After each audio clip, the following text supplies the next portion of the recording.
So students, in this video, this is the second video of English speaking course. So थोड़ा सा हिंदी में भी बात करूँगा क्योंकि पिछली वीडियो में कमेंट आई थी कि सर हमें कुछ समझ नहीं आ रहा है, हिंदी में भी जो है आप ट्रांसलेट करके बताइए। तो हमारा 1000 रुपये का कोर्स है ऑल इन वन के नाम से हमारे लर्नोस्फीयर ऐप पर और हमारी वेबसाइट www.buyyourcourse.com वेबसाइट पर। अगर आपने अभी तक नहीं खरीदा है तो जाइए खरीदिए। और उसके अंदर मैं आपको सिखाने वाला हूँ 100 से ज़्यादा स्किल्स। इसका एक्सेस आपको 1 साल तक मिलने वाला है, 365 डेज तक। उसमें सबसे पहले जो हमने स्किल चूज की है वो चूज की है स्टूडेंट्स के कहने पर इंग्लिश स्पीकिंग, क्योंकि इंग्लिश स्पीकिंग इस समय काफ़ी ज़्यादा इम्पोर्टेंट है, काफ़ी ज़्यादा बूम पे है, काफ़ी ज़्यादा ट्रेंडिंग में रहने वाली है। तो हम इंग्लिश स्पीकिंग की बात करने वाले हैं आज। कहीं भी आप चले जाइए, कहीं भी इंटरव्यू देने के लिए जाते हैं, किसी भी डांस क्लास में जाते हैं, किसी सिंगिंग क्लास में जाते हैं, कहीं भी किसी भी रेस्टोरेंट में जाते हैं, किसी सिनेमा मूवी पार्टी ये वो फलाना निकालना, everything everywhere English is a very compulsory and very important and very necessary and very essential and very very interesting subject and also a language and a skill and art. So तो इसके अलावा तो चलिए शुरुआत करने वाले हैं हम इंग्लिश की। किस चीज़ की बात करने वाले हैं? इंग्लिश की बात करने वाले हैं। तो मैं डस्टर ले लेता हूँ, please give me the duster, thank you so much. So तो चलिए स्टार्ट करते हैं। तो जैसा कि मेरी जो फर्स्ट वीडियो थी उसमें मैंने डिफ़ाइन किया था कि क्या क्या सिलेबस रहने वाला है इंग्लिश के बारे में, तो आज मैं कोशिश करूँगा काफ़ी सिलेबस को कवर अप करने में। देखिए इंग्लिश यहाँ बात करने वाले हैं किसकी? ENGLISH की। तो देखिए इंग्लिश जो है एक फॉरेन लैंग्वेज है, it is a language of foreign countries and as you know you can specially सबसे ज़्यादा बोली जाती है US में, इंग्लैंड में, अदर लैंग्वेजेस में। सो गाइस इंग्लिश में ना, इंग्लिश को मैं 4 तरीके से जो है आपको यहाँ पे पढ़ाने वाला हूँ। कितने तरीके से? 4 तरीके से पढ़ाने वाला हूँ। इंग्लिश में ना सबसे ज़्यादा इंपॉर्टेंट होता है how to speak English. Speak यानी कि इंग्लिश बोले तो बोले कैसे। अगर आपको ना स्पीकिंग नहीं आती है इंग्लिश में अगर आपको स्पीक यानी बोलना नहीं आता है तो doesn't profit to learn English. English सीखने का कोई फ़ायदा नहीं है। तो सबसे पहले मैं आपको इंग्लिश सिखाने वाला हूँ, इंग्लिश बोलना। जैसे ही आप इंग्लिश बोलना सीख जाओगे गाइस, देन इंग्लिश राइट, या इंग्लिश राइट यानी लिखना भी बहुत ज़रूरी है। राइटिंग आपकी एज यू नो गाइस ऐसी एकदम ऐसी होनी चाहिए जैसे डॉक्टर्स की, जैसे कि कोई देखे पढ़े तो लगे कि हाँ किसी ने कुछ लिखा है, जैसे कि लव लेटर एकदम स्पेशली डिजाइन करके, ठीक है। सो इसके अलावा यहाँ पे मैं आपको सिखाने वाला हूँ इंग्लिश को रीड करना। रीड मतलब कि पढ़ना, क्या? पढ़ना, ठीक है। इसके साथ ही स्पीकिंग हो गई, राइटिंग हो गई, रीडिंग हो गई, और इसमें एक चीज़ होती है अंडरस्टैंड करना। यानी कि इंग्लिश आपको बोलना आ गया, इंग्लिश आपको जो है लिखना आ गया, इंग्लिश आपको पढ़ना आ गया। अब जो सबसे मोस्ट इम्पोर्टेंट चीज़ होती है वो होती है अंडरस्टैंड। तो अंडरस्टैंड आना भी जो है बेहद ज़रूरी है रीडिंग, राइटिंग और स्पीकिंग के साथ साथ। लेकिन सबसे ज़्यादा यहाँ पे जो मैं फोकस देने वाला हूँ वो देने वाला हूँ स्पीकिंग पर, बोलने पर, कि how to speak English fluently, ठीक है। जैसे आपने देखा होगा अंग्रेज लोगों की, आपने जो इंटरव्यूज देखे ना, हाय गाइस इस तरीके से जो है देखने को मिलता है, काफ़ी अच्छा लगता है। तो मैं दोनों तरीके की इंग्लिश आपको स्पीकिंग सिखाऊंगा, इंडियन वाली भी, जैसे मैं भी बोल रहा हूँ, hi guys my name is Paramjit Singh and I am belong from Mathura Vrindavan and basically I am done my BEd from Agra university and also Bundelkhand university. So guys thank you so much. ये थी इंडियन। अब अमेरिकन में, hi guys, oh my name is Mr. Paramesh and I am from Mapua. So this is basically the language of American tongue. सो दोनों तरीके की मैं यहाँ पे जो है डिस्कशन करने वाला हूँ। चलिए तो नेक्स्ट आपको लेके चलता हूँ। सबसे पहले में जो है इसमें जो है हम सबसे पहले जो है ग्रामर पोर्शन को कंप्लीट करने वाले हैं। किसको करने वाले हैं? ग्रामर पोर्शन को। और मैं आपको एक अच्छी चीज़ बता देता हूँ, बड़ा ही मज़ा आने वाला है, बस जुड़े रहिए मेरे साथ। अभी तक आपने कोर्स परचेज नहीं किया है तो मेरे QR पे करिए 1000 रुपये पेटीएम, तुरंत मैं आपको कोर्स का एक्सेस दे दूँगा, यूज़र ID पासवर्ड, और आराम से आप जो है देख सकते हैं वीडियोज़ को रिकॉर्डेड और प्लेटफॉर्म में। तो देखिए सबसे जो छोटी चीज़ होती है ना इंग्लिश में वो होती है लेटर। क्या होती है? लेटर। लेटर यानी कि लव लेटर नहीं, लेटर यानी कि अक्षर। क्या? अक्षर। लेटर यानी कि अक्षर। जिसे हम जो है वर्ड भी कह सकते हैं। तो इंग्लिश में letter is the smallest unit of English. So English में सबसे छोटी यूनिट होती है वो लेटर ही होती है। और लेटर जो आता है ना गाइस वो बेसिकली आता है अल्फ़ाबेट में। किसमें? अल्फ़ाबेट। अल्फ़ाबेट का मतलब होता है वर्णमाला। कौन सी माला? फूलों की माला? अरे नहीं बेवकूफों, वर्णमाला। अल्फ़ाबेट की बात हो रही है यहाँ पे। तो अल्फ़ाबेट को डिवाइड किया गया है दो भागों में। एक होता है लेटर, एक होता है क्या? लेटर। अरे लेटर के अंदर ही तो आते हैं वोवेल्स और कॉन्सोनेंट। तो इसके अंदर आते हैं दो चीज़ें। कौन कौन सी दो चीज़ें आती हैं? एक तो आते हैं वोवेल्स। क्या आते हैं? वोवेल्स। और एक आते हैं कॉन्सोनेंट्स।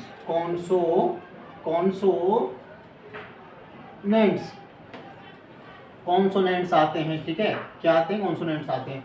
वोवेल्स को कहते हैं स्वर और कॉन्सोनेंट को कहते हैं व्यंजन। क्या? व्यंजन। अरे व्यंजन मतलब खाने के व्यंजन नहीं, समोसा कचौड़ी हलवा पूड़ी गाजर सब्जी, ये नहीं। व्यंजन मतलब कॉन्सोनेंट वाले व्यंजन। देखो ये टोटल जो अल्फ़ाबेट होते हैं ना, इसमें अक्षर होते हैं total 26, A to Z, A B C D E F G H I J K L M N O P Q R S T U V W X Y Z। अरे sir ये क्या आप तो ABCD सिखाने लगे? अरे हाँ, ABCD सीखनी पड़ेगी आपको, क्योंकि मैं बेसिक से लेके चल रहा हूँ, 0 लेवल से। तो ये जो ABCD है ना, जिनको आप ABCD कहते हो, इनको इंग्लिश की लैंग्वेज में लेटर बोला जाता है। ये लेटर को दो भागों में बांटा गया है, वोवेल्स और कॉन्सोनेंट। वोवेल्स होते हैं 7। कितने? 7। अगर हम साथ हो। हाँ, गाना याद आ रहा है? अरे बेवकूफों, पढ़ लो कुछ। देखो ये कौन कौन से होते हैं? A E I O U। A E I O U। हाँ, ये स्वर हैं। ठीक है, अब देखो कॉन्सोनेंट की बात करते हैं। कॉन्सोनेंट तो बबीता, चंचल, दीपिका, एंजल और फरियाद, गरिमा, हीना। अरे बेवकूफों, ई तो उसमें आ गया स्वर में, तो इसमें थोड़ी ना आएगी। ये ई नहीं आती है इसमें। BCDFGH आई नहीं आएगी, ऊपर आ चुकी है वो। JKLMNPQRSTVWXYZ। गिनती कर लें। गिनती आती नहीं आती? अबे नहीं आती तो गणित की टीचर से आके पढ़ो ना।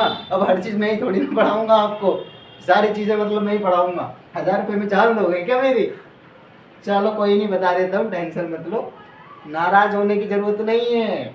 देखो 1 2 3 4 5 6 7 8 9 10 11 12 13 14 15 16 17 18 19 20 21 हो गए कि नहीं हो गए? अरे बहुत हैं। 21 लाख रुपए में जिंदगी जी जा सकती है, और क्या बच्चे की जान लोगे क्या? चलो 21 करोड़ का ही है, हटाओ। तो 7 लाख रुपए हो गए हमारे पास, 21 लाख रुपए हो गए। हाँ, 21 और 7 कितने हो गए गाइस? अबे बेवकूफों, ये 5 होते हैं वोवेल्स। ज्यादा पैसा कमाने के चक्कर में 26 ही तो होते हैं टोटल। 5 वो 21 से हो गए ना 26। ठीक है, सो ये वोवेल्स थे 5, A E I O U, और बाकी के बच्चे कुछ 21 क्या हो गए? कॉन्सोनेंट। क्लियर? आगे बढ़ें? चलो नोट करो तो कर लो, फोटो खींच लो। ठीक है, मिटाता हूँ।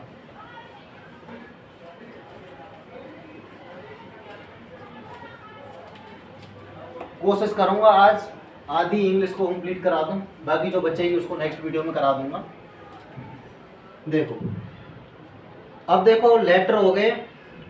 लेटर में आपके वोवेल्स बता दिए मैंने, कॉन्सोनेंट बता दिया। लेटर मिलके बनते हैं वर्ड। क्या बनते हैं? वर्ड। तो हम चलते हैं वर्ड की तरफ, और वर्ड को हिंदी में बोलते हैं, नमस्ते। वर्ड को हिंदी में बोलते हैं हम लोग क्या? शब्द बोलते हैं। जैसे how are you, what are you doing, where are you from.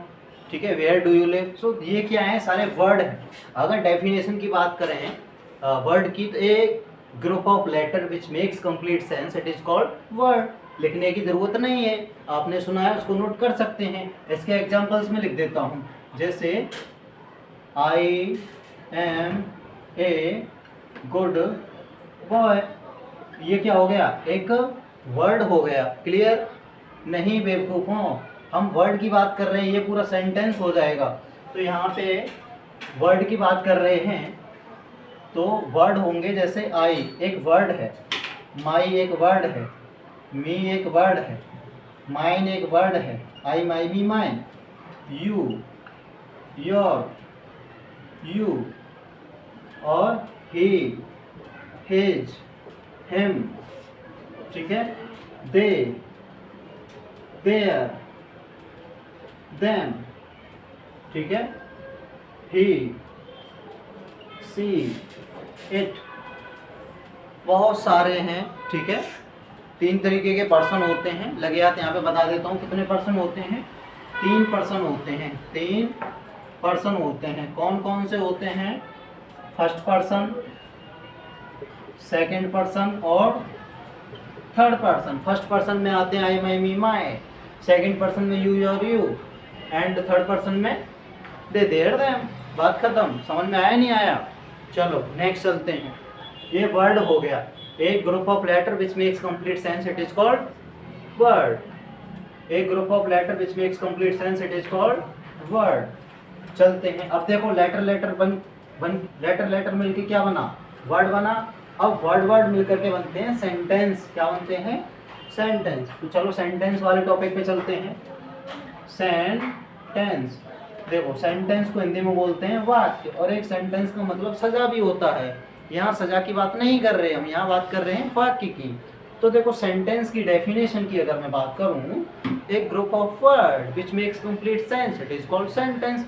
वहाँ पे जब हम वर्ड की डेफिनेशन की बात कर रहे थे तो एक ग्रुप ऑफ लेटर था, यहाँ पे एक ग्रुप ऑफ वर्ड हो जाएगा। तो एक group of word which makes complete sense, it is called sentence.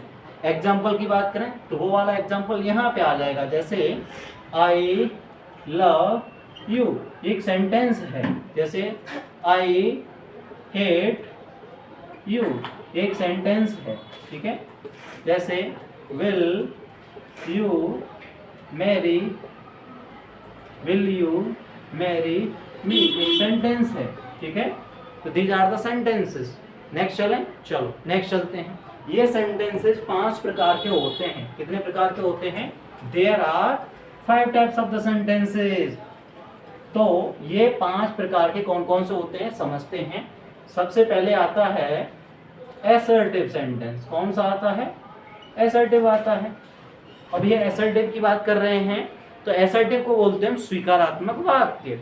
ये 2 तरीके के होते हैं। कितने तरीके के होते हैं? तो कौन कौन से? Affirmative,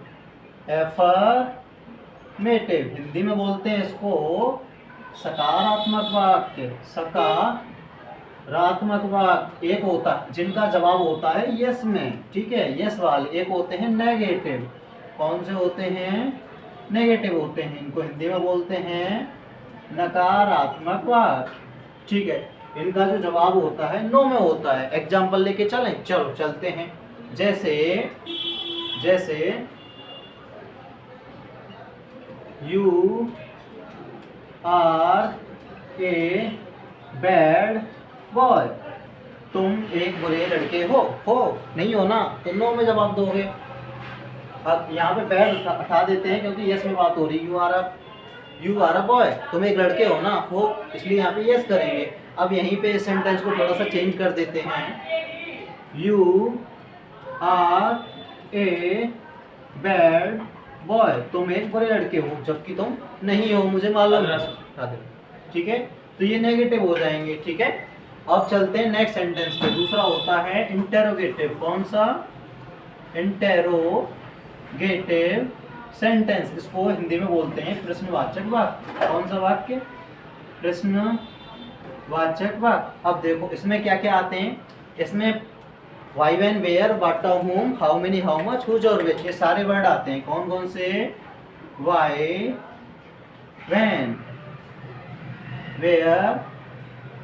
where what whom, what, how, whom। इसके बाद how many, how much, which और विच। ये सेंटेंसेस कहीं भी दिखाई पड़ जाएं, इनको दबोच लो। यानी कि जैसे ही वाई वैन वेयर वाट हुम में से कोई भी मिल जाए समझ जाओगे प्रश्नवाचक वाक्य। एक एग्जांपल लेके चलता हूं, जैसे what is your name, what is your name, यानी कि आपका क्या नाम है। इनके पीछे प्रश्नवाचक चिन्ह भी होता है, क्वेश्चन मार्क, ठीक है। तो ये इंटरोगेटिव सेंटेंस हो गए। तीसरे पे चलते हैं, चलते हैं, चलो। तो एसर्टिव, इंटरोगेटिव, ऑप्टेटिव, एक्सक्लेमेटरी।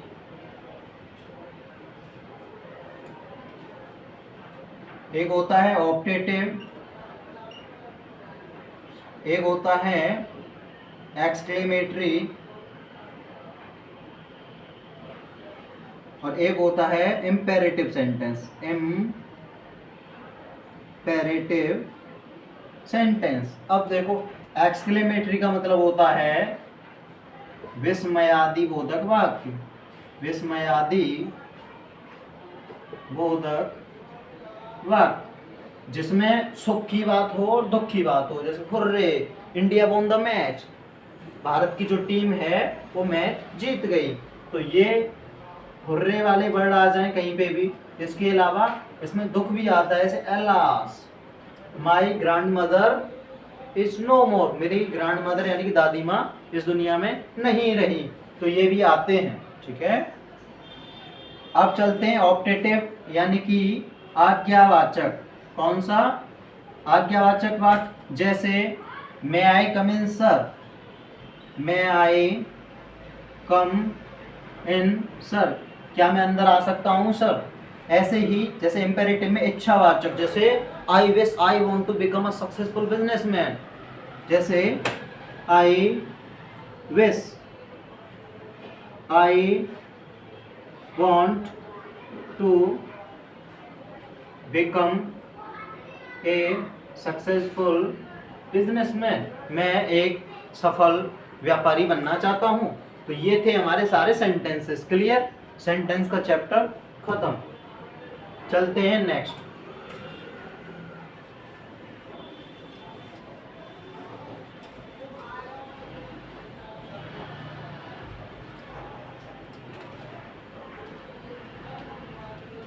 देखो, सेंटेंस के बाद हम आते हैं पार्ट्स ऑफ स्पीच पे। किस पे आते हैं? Parts of speech. Parts of speech में सबसे पहले, पूरा अगर डिटेल में बताऊं तो पार्ट्स ऑफ स्पीच में सबसे पहले noun, pronoun, verb, adverb, adjective, preposition, conjunction, interjection, punctuation, ये सारी चीज़ें आती हैं। तो सबसे पहले यहाँ पे हम बात करने वाले हैं नाउन की। किसकी? नाउन की। हिंदी में इसको बोलते हैं संज्ञा।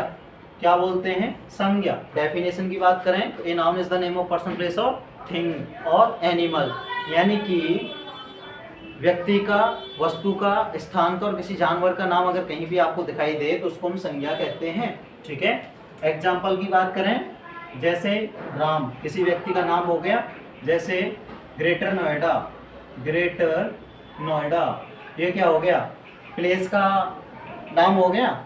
A noun is the name of person, place और थिंग, किसी वस्तु का नाम ले लें। जैसे कि मार्कर, क्या? मार्कर। ठीक है। इसके अलावा किसी जानवर का नाम ले लें, जैसे लॉयन, क्या? लॉयन। ये क्या है? एग्जाम्पल है किसके? नाउन के। चलो नेक्स्ट चलते हैं हम। अब ये नाउन भी 4-5 तरीके की होती हैं। ठीक है। जैसे common noun, collective noun, material noun, abstract noun, और एक और होती है प्रॉपर नाउन। ठीक है। उनको डिटेल में बाद में करेंगे। नाउन के बाद आती है प्रोनाउन। क्या आती है? प्रोनाउन। इसको हिंदी में बोलते हैं सर्वनाम। क्या बोलते हैं? सर्वनाम। तो सर्वनाम तो इजी है। A word which is used at the place of noun, यानी कि ऐसा शब्द जो संज्ञा के स्थान पर प्रयुक्त होता है उसे सर्वनाम कहते हैं। जैसे Ram is a good boy, अब राम की जगह हम कहते हैं he is a good boy. He का मतलब भी राम के लिए ही है, वहाँ एक अच्छा लड़का है। तो ये सारे जो वर्ड हैं, जैसे यहाँ पे क्या है? Ram is a good boy. अब राम की जगह पे हम क्या कर देते हैं, यहाँ पे ही कर देते हैं, तो ही हो जाएगा यहाँ पे सर्वनाम। सर्वनाम भी कई प्रकार के होते हैं, आगे पढ़ेंगे हम लोग। अब प्रोनाउन के बाद नाउन, प्रोनाउन, वर्ब। वर्ब का मतलब होता है क्रिया। क्या होता है? क्रिया। अब देखो क्रिया कैसे कहते हैं, जैसे मैं पीता हूँ, मैं खाता हूँ, मैं सोता हूँ, मैं धोता हूँ, मैं नहाता हूँ, मैं रोता हूँ, मैं जाता हूँ, मैं गाता हूँ, मैं खेलता हूँ। तो ये जो काम हो रहे हैं ना सारे, ये क्रियाएं हैं। जैसे ईट, ठीक है, रीड, सिंग, ये सारी चीज़ें, ठीक है। वर्ब के बाद आती है अगली चीज़। वर्ब भी कई प्रकार की होती है, जैसे हेल्पिंग वर्ब, ठीक है, मेन वर्ब, और भी कई सारी वर्ब होती हैं। चौथा चलते हैं एडवर्ब। किस पे? एडवर्ब। एडवर्ब का मतलब होता है क्रिया विशेषण। क्रिया विशेषण। अब देखो क्रिया विशेषण किसे कहते हैं? जो क्रिया की विशेषता बताता है उसे क्रिया विशेषण कहते हैं। जैसे I am eating the food, मैं खाना खा रहा हूँ, लेकिन कितना खाना खा रहा हूँ? I am eating more food. तो मोर हो जाएगा क्या यहाँ पे? मोर हो जाएगा यहाँ पे एडवर्ब, बहुत ज़्यादा। जैसे आई एम अ टीचर, मैं टीचर तो हूँ, लेकिन कैसा टीचर हूँ? I am a good teacher, I am a better teacher, I am a best teacher. तो ये जो गुड, बेटर और बेस्ट होंगे ना वर्ड, ये होंगे एडवर्ब, ठीक है। नेक्स्ट चलते हैं हम लोग एडजेक्टिव की तरफ। एडजेक्टिव की तरफ। एडजेक्टिव का मतलब होता है एडवर्ब। एडजेक्टिव का मतलब होता है, अब देखो एडजेक्टिव का मतलब होता है जो चीज़ें हमें विशेषताएं बताती हैं। जैसे देखो there is a water in a बोतल, यानी बोतल में पानी है लेकिन उसकी मात्रा कितनी है? There is a half water in a बोतल, यानी कि बोतल में आधा पानी है। तो ये हो जाएगा क्या? एडजेक्टिव हो जाएगा, ठीक है। चलो नेक्स्ट चलते हैं हम। एडजेक्टिव के बाद noun, pronoun, adverb, adjective, preposition. Preposition. अब देखो प्रीपोजिशन हो गया छठवां। प्रीपोजिशन का मतलब होता है, प्रीपोजिशन दो वर्ड से मिलकर के बना हुआ है। प्री प्लस पोजिशन बना हुआ प्रीपोजिशन। जैसे I M on first floor, I am on first floor. यहाँ पे ये जो ऑन वर्ड है ना, ये प्रीपोजिशन है, ठीक है। जैसे there is a book on a table, तो ऑन जो हो जाएगा यहाँ पे प्रीपोजिशन हो जाएगा। नेक्स्ट चलते हैं कंजक्शन। क्या? कंजक्शन। कंजक्शन का मतलब होता है संयोजक, ठीक है। अब कंजक्शन जैसे दो व्यक्तियों को जोड़े, जैसे यहाँ पे मैं लिख देता हूँ राम श्याम। अब देखो राम श्याम लिख दिया है, पता नहीं चल रहा एक साथ, इसका मतलब ये होगा राम श्याम एक ही व्यक्ति का नाम है। तो यहाँ पे हम क्या करेंगे, इसको लिखेंगे राम एंड श्याम। क्या लिखेंगे? राम एंड श्याम। ये हो जाएगा कंजक्शन। इसके बाद चलते हैं इंटरजेक्शन पे।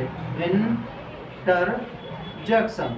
अब इंटरजेक्शन का मतलब होता है व्यक्तियों के बीच में इंटरजेक्शन करना। जैसे आगरा टू मथुरा, आगरा टू मथुरा, ये जो टू वर्ड हो जाएगा इंटरजेक्शन हो जाएगा। नेक्स्ट चलते हैं पंचुएशन पर। किस पर? पंचुएशन पर। अब देखो पंचुएशन का मतलब होता है डिसिप्लिन। जैसे कि जहाँ पे क्वेश्चन वर्ड लगना चाहिए वहाँ पे क्वेश्चन वर्ड लगाना, जहाँ पे फुल स्टॉप लगना चाहिए वहाँ पे फुल स्टॉप लगाना, ठीक है। जहाँ पे एक्सक्लेमेशन मार्क लगना चाहिए वहाँ पे एक्सक्लेमेशन मार्क लगाना। ये सारी चीज़ें पंचुएशन के अंदर आती हैं। तो पार्ट्स ऑफ स्पीच हुआ हमारा खत्म, कंप्लीट। नेक्स्ट चैप्टर पे चलते हैं, नेक्स्ट टॉपिक।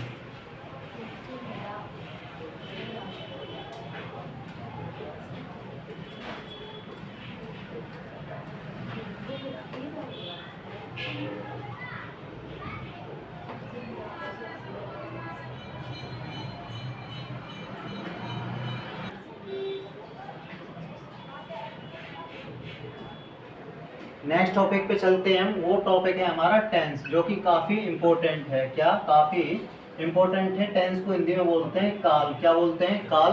तो ये जो टेंस होते हैं ना, there are 3 types of the tense. तो there are 3 types of the tenses. ये कौन कौन से होते हैं? 3 टाइप्स। देखो एक होता है प्रेजेंट, PRESENT, इसको हिंदी में बोलते हैं वर्तमान काल। कौन सा? वर्तमान काल, ठीक है, प्रेजेंट टेंस। नेक्स्ट दूसरा होता है पास्ट टेंस। कौन सा होता है? पास्ट टेंस, इसको बोलते हैं भूतकाल। कौन सा? भूतकाल। तीसरा हमारा होता है फ्यूचर टेंस। कौन सा? फ्यूचर यानी कि भविष्य काल। ठीक है, देखो अब समझते हैं अलग अलग बारीक से। देखो तीनों टेंसों को समझते हैं। तो ये जो तीनों टेंसेज हैं इनके चार चार जो है टाइप्स होते हैं। सबसे पहला होता है इसमें इंडेफिनिट। कौन सा होता है? इंडेफिनिट। इंडेफिनिट के बाद इसमें होता है, इंडेफिनिट के बाद होता है कंटिन्यूअस। कौन सा होता है? कंटिन्यूअस होता है। कंटिन्यूअस के बाद होता है तीसरा परफेक्ट। कौन सा होता है? परफेक्ट टेंस होता है। परफेक्ट टेंस के बाद जो चौथा होता है लास्ट एंड फाइनल, वो होता है हमारा परफेक्ट कंटिन्यूअस। कौन सा होता है? परफेक्ट कंटिन्यूअस टेंस होता है। ठीक है, तो इंडेफिनिट, कंटिन्यूअस, परफेक्ट और परफेक्ट कंटिन्यूअस।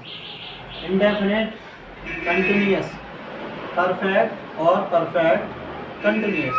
ठीक है, इनको बोलेंगे कैसे? Present indefinite tense, present continuous tense, present perfect tense, present perfect continuous tense, past indefinite tense, past continuous tense, past perfect tense, past perfect continuous tense, future indefinite tense, future continuous tense, future perfect tense and future perfect continuous tense. ठीक है, अब इनके बारे में समझते हैं। इसकी definition क्या होती है? तो जिन हिंदी के वाक्यों के अंत में ता है, ती है, ते हैं आदि शब्द आते हैं उसे हम प्रेजेंट इंडेफिनिट टेंस कहते हैं। क्या? ता। ता शब्द कहीं भी दिख जाए समझ जाना, ता के बाद है और होना चाहिए। ठीक है, समझ जाना कि वो प्रेजेंट इंडेफिनिट टेंस है। जैसे मैं एक एग्जांपल आपको बता देता हूँ। जैसे मैं कोचिंग जाता हूँ, मैं कोचिंग जाता हूँ। अब मैं कोचिंग जाता हूँ, पीछे क्या आ गया? ता हूँ, ती हूँ, ते हूँ, ता हूँ आदि शब्द आते हैं, वो प्रेजेंट इंडेफिनिट टेंस होता है। तो बनाएंगे I go to coaching, I go to coaching बन जाएगा। अब देखो अंग्रेजी बनाने के नियम ये हैं, एक वचनकर्ता के साथ ऐसे ईएस का प्रयोग करते हैं, बहुवचनकर्ता के साथ ऐसे ईएस का प्रयोग नहीं करते। एक वचन का मतलब सिंगुलर, बहुवचन का मतलब प्लूरल। Is that clear? ठीक है, अब देखो सो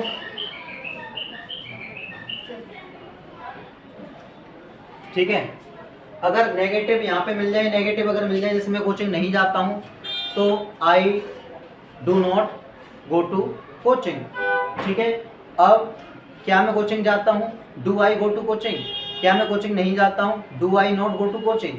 मैं कोचिंग क्यों जाता हूँ?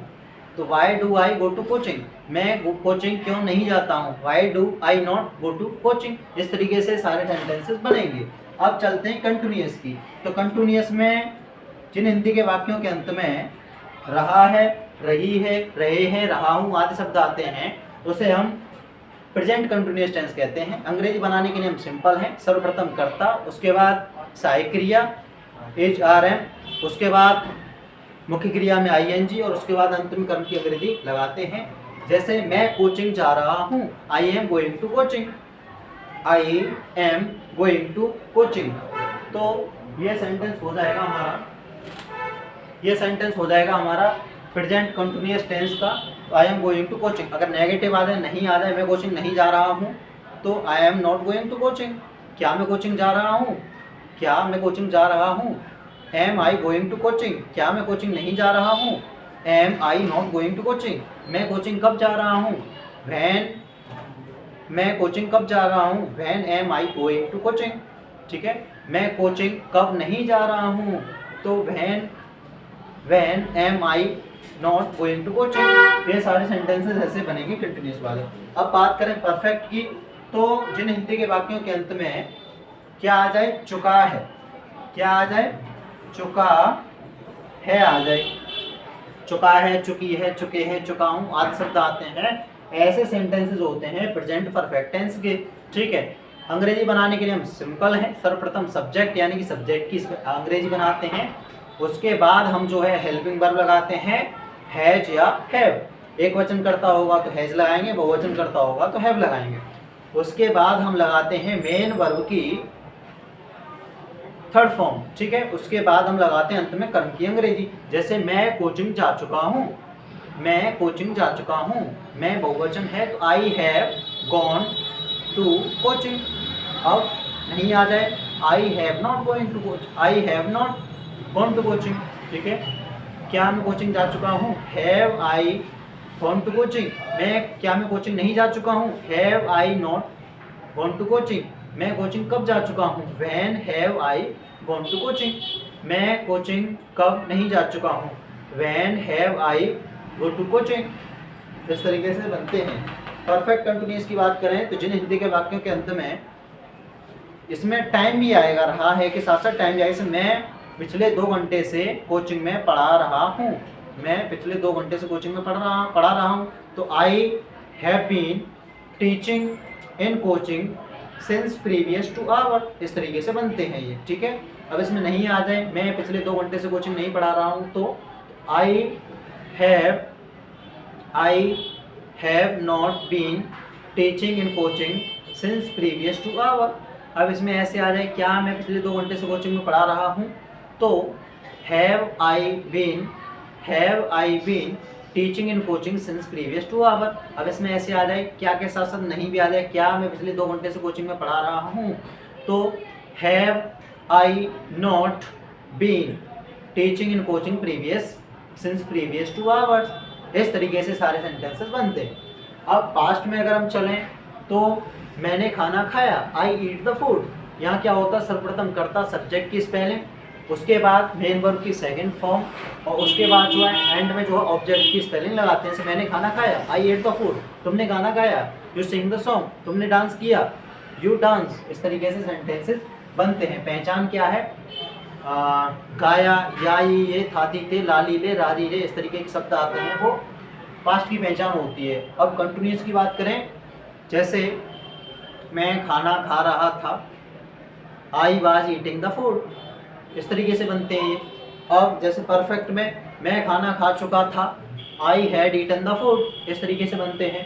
अब लास्ट परफेक्ट कंटिन्यूअस में मैं पिछले 2 घंटे से खाना खा चुका था, तो I had been eating the food since previous 2 hours. इस तरीके से बनते हैं। फ्यूचर में चलें, मैं गाना गाऊंगा, I will sing the song. मैं गाना नहीं गाऊंगा, I will not sing the song. कहीं कहीं आई के साथ सेल भी लगती है, कहीं कहीं विल भी लगती है, तो डजंट मैटर। अब मैं गाना गा रहा हूँगा, I will be singing the song. अब परफेक्ट में चलें, मैं गाना गा चुका हूँगा, I will have sing the song.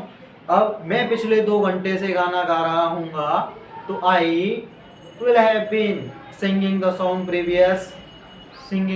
Previous 2 hours. इस तरीके से सेंटेंसेस बनते हैं।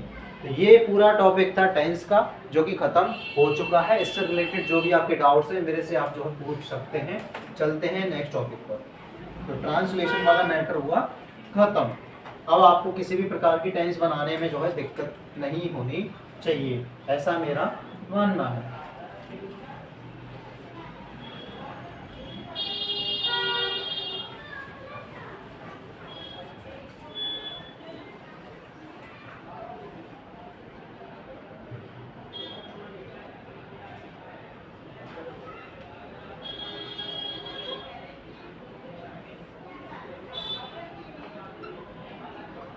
देखो, नाउन 2 तरीके से होती है।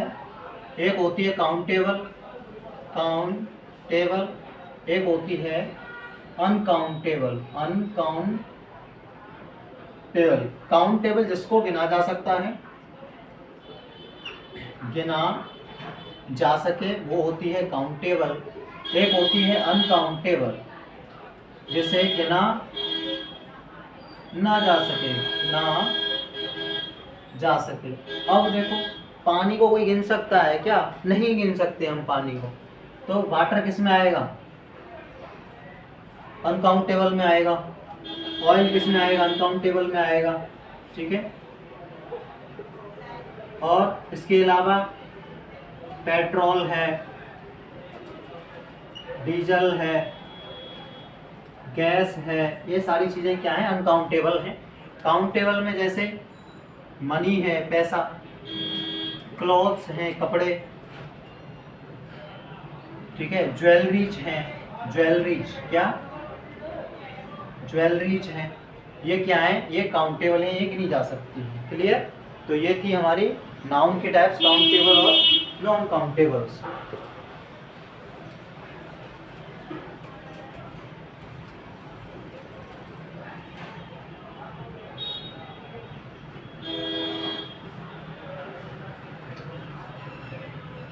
नेक्स्ट टॉपिक पे चलते हैं और वो है active and passive voice. Active and passive voice. Active का मतलब होता है किसी बात को सीधे सीधे बोलना या कहना, और पैसिव का मतलब होता है किसी बात को घुमा फिराकर बोलना, घुमा फिराकर बोलना, ये होता है पैसिव। जैसे एक एग्जांपल से मैं आपको बताता हूँ, जैसे आई टीच द स्टूडेंट्स, मैं विद्यार्थियों को पढ़ाता हूँ। डायरेक्टली बात समझ में आ रही है कि मैं विद्यार्थियों को पढ़ाता हूँ। क्लियर हो रहा है ना। इसी को ऐसे मैं बोलूँ, स्टूडेंट्स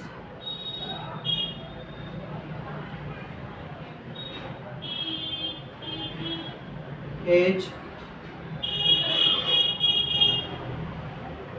taught by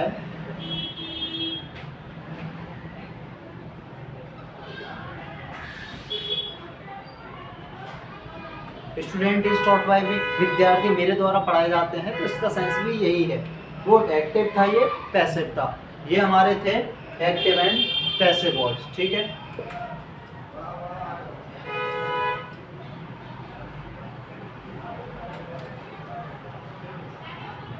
नेक्स्ट चलते हैं डायरेक्ट एंड इनडायरेक्ट स्पीच पे। Direct and indirect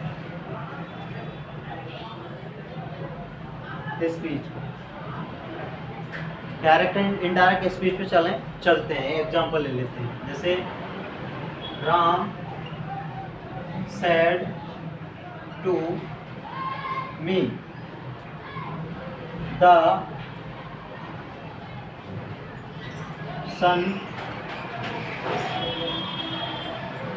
rises in the east। Ram ने मुझसे कहा कि जो सूर्य है ना वो पूरब से निकलता है। ये क्या यूनिवर्सल ट्रुथ है।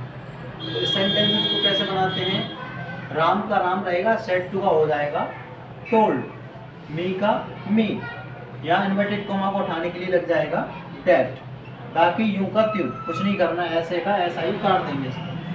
The sun rises in the east. ये सेंटेंस इस तरीके से बनते हैं। ये हैं हमारे direct and indirect speech. Clear. ठीक है, नेक्स्ट टॉपिक पे चलते हैं।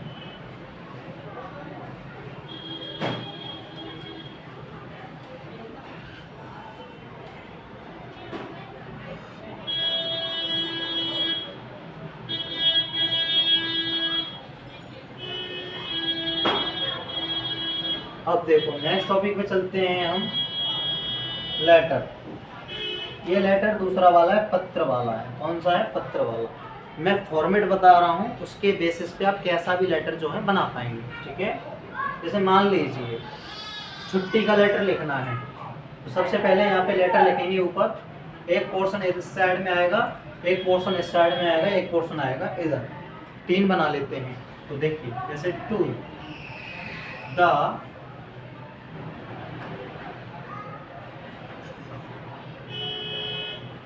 Principal to the principal sir. College का नाम लिख देंगे यहाँ पे, जैसे परम पब्लिक स्कूल, परी चौक, ग्रेटर नोएडा। हो गया एक पोर्शन कंप्लीट। अब यहां से लिखना शुरू करेंगे। Sir, respectfully I beg to say that I have been suffering from fever since last night, so I can't come to school.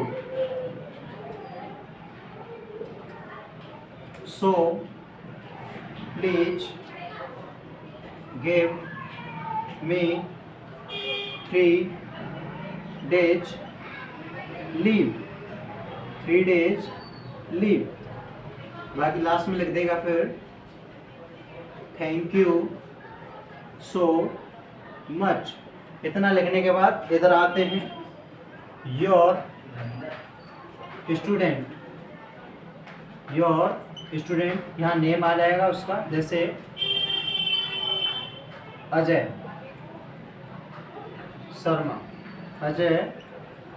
Sharma, यहाँ उसकी क्लास आ जाएगी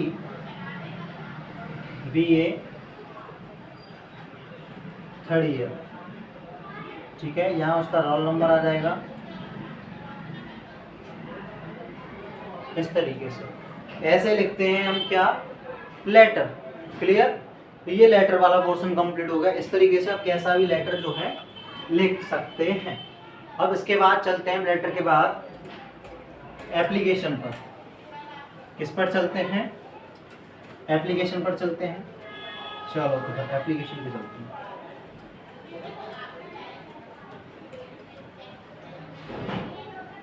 अब देखो अब हम बात करने वाले हैं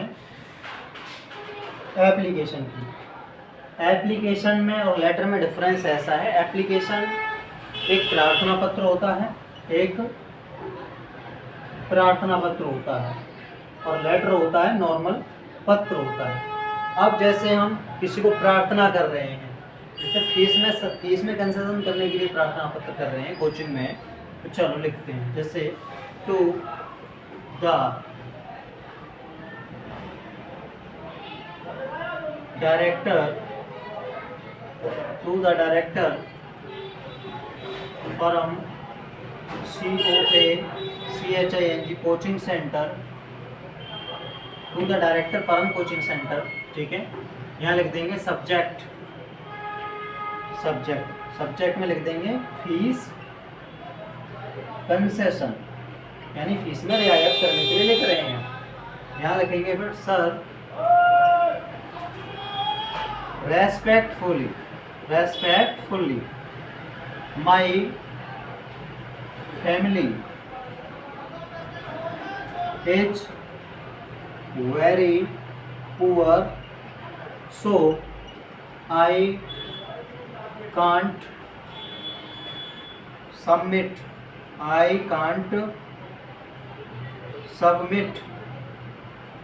total fees, so please give me some extra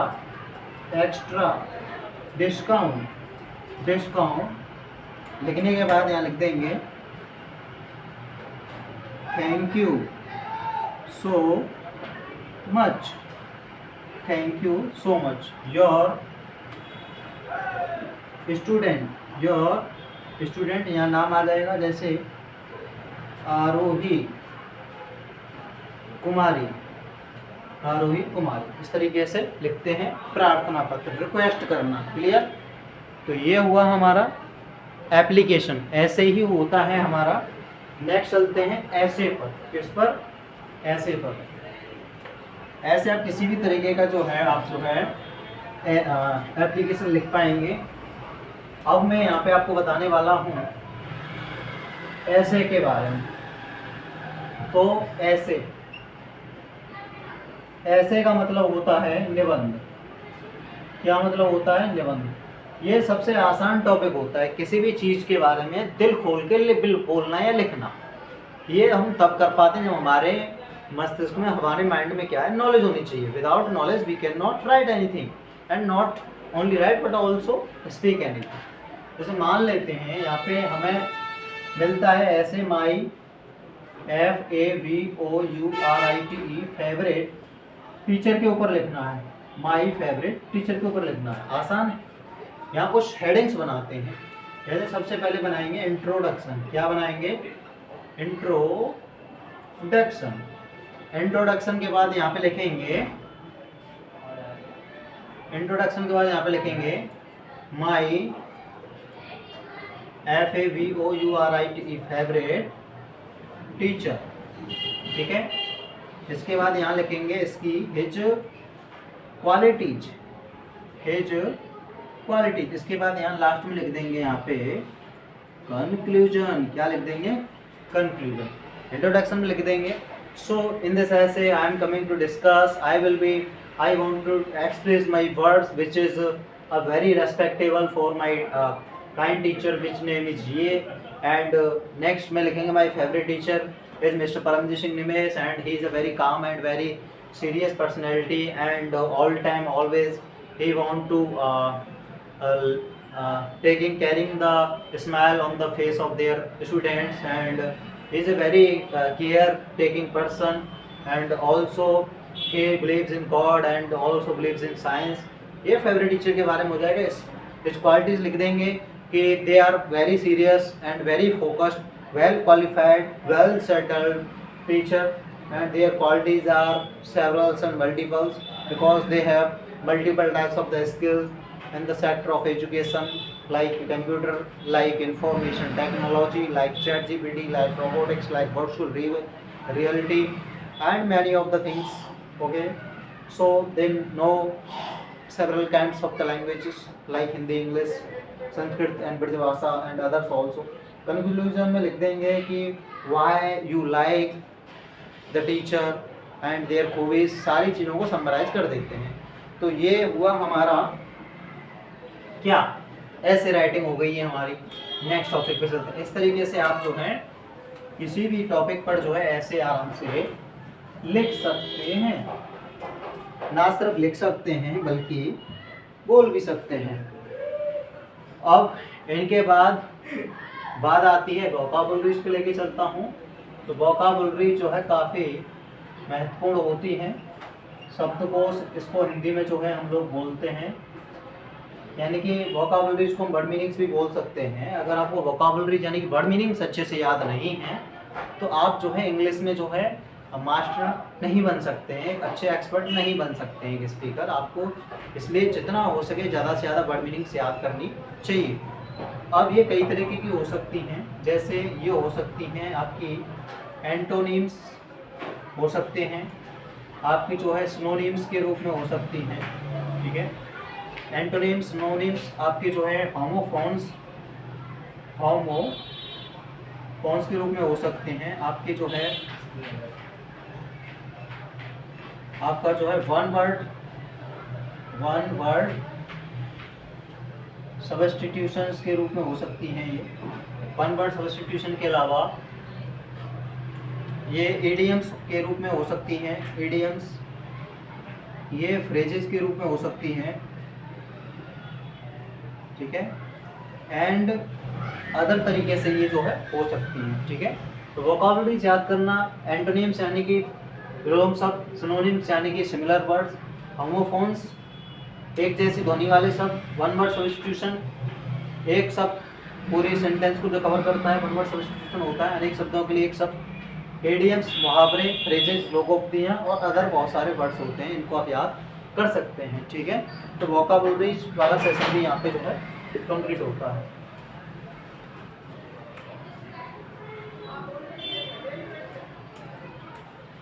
अब देखो वोकैबुलरीज के बाद नेक्स्ट जो हम चलते हैं आंसर राइटिंग पे हम चलें।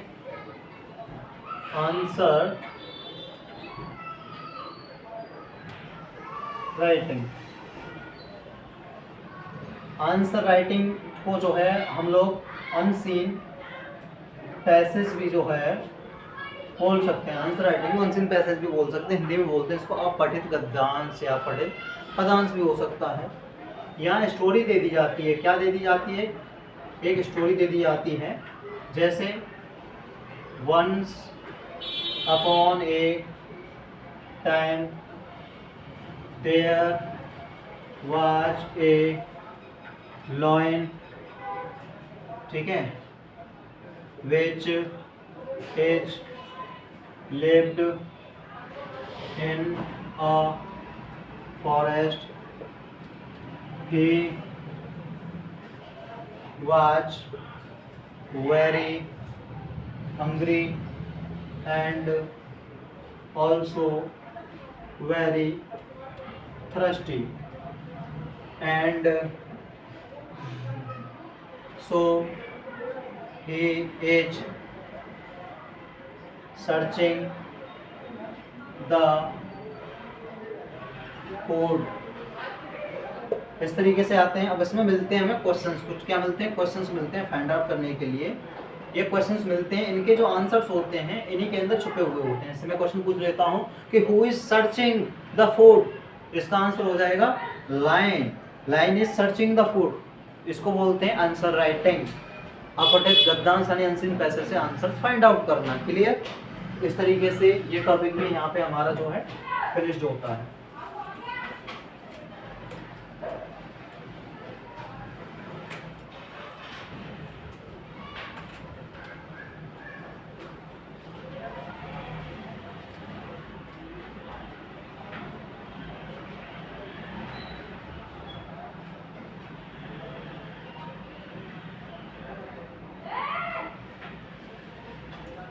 इसके अलावा भी आपके कोई भी किसी भी तरीके के कोई भी डाउट्स हैं, जैसे सेंटेंस रीअरेंजमेंट वगैरह करना, वर्ब वगैरह फाइंड आउट करना, मैचिंग्स वगैरह करना, वर्ड मीनिंग्स की स्पेलिंग्स कंप्लीट करना, ये सारी चीज़ों के लिए भी आप जो मुझसे क्वेश्चंस पुटअप कर सकते हैं। बाकी मिलते हैं नेक्स्ट वीडियो में, तब तक के लिए थैंक यू सो मच।